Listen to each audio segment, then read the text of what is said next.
माझा परिचय पी.ए. गोटे, औद्योगिक प्रशिक्षण संस्था सिंदेवाई, डिस्ट्रिक्ट चंद्रपूर। तर आज आपण सगळे लक्ष द्या इकडे, सगळीकडे बघा। आज आपण ट्रान्सफॉर्मर हे चॅप्टर घेणार आहोत। ट्रान्सफॉर्मर मध्ये जर ट्रान्सफॉर्मरची व्याख्या करत असताना त्याची व्याख्या जे स्थिर यंत्र फ्रिक्वेन्सी व पॉवर कायम ठेवून व्होल्टेज कमी जास्त करून देतो त्या यंत्रास ट्रान्सफॉर्मर असे म्हणतात। ट्रान्सफॉर्मर मध्ये व्होल्टेज वरून जे प्रकार पडतात, व्होल्टेज वरून ट्रान्सफॉर्मरचे प्रकार पडतात ते बघणार आहोत। आज आपण याच्यावर अभ्यास करणार आहोत। तरी सर्वांनी इकडे लक्ष द्या। इकडे बारे बाबू लास्ट वाला। तर ट्रान्सफॉर्मर व्होल्टेज वरून दोन प्रकार पडतात, एक स्टेप अप ट्रान्सफॉर्मर आणि दुसरं स्टेप डाउन ट्रान्सफॉर्मर। तर त्यामध्ये आपण स्टेप अप ट्रान्सफॉर्मर पाहणार आहोत। स्टेप अप ट्रान्सफॉर्मर मध्ये आपण वाइंडिंग आहे ती वाइंडिंग प्रायमरी वाइंडिंग ही जाड तारेची आणि कमी वेळेची असते। जाड तारेची आणि कमी वेळेची असते ती प्रायमरी, आणि त्याची सेकंडरी बाजू सेकंडरी वाइंडिंग ही बारीक तारेची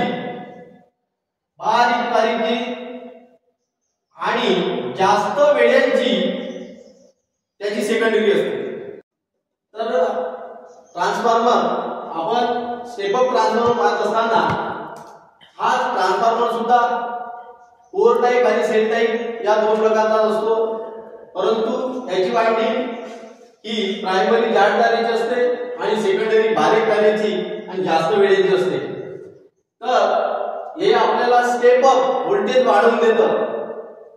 दिलेल्या व्होल्टेजचे जास्त व्होल्टेज मध्ये रूपांतर करून देणाऱ्या ट्रान्सफॉर्मरला स्टेप अप ट्रान्सफॉर्मर असे म्हणतात।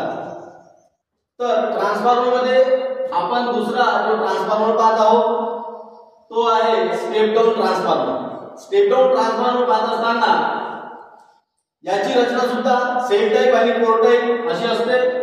जो ट्रान्सफॉर्मर दिलेल्या व्होल्टेज पेक्षा व्होल्टेज कमी करून देतो त्या ट्रान्सफॉर्मरला स्टेप डाउन ट्रान्सफॉर्मर असे म्हणतात।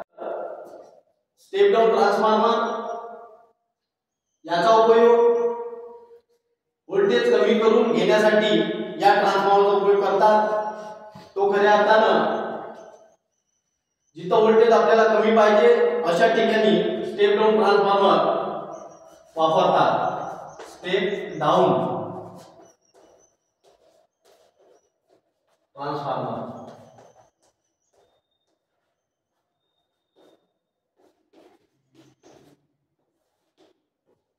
तर अशा पद्धतीने आपण व्होल्टेज वरून पडलेले दोन प्रकार बघितले।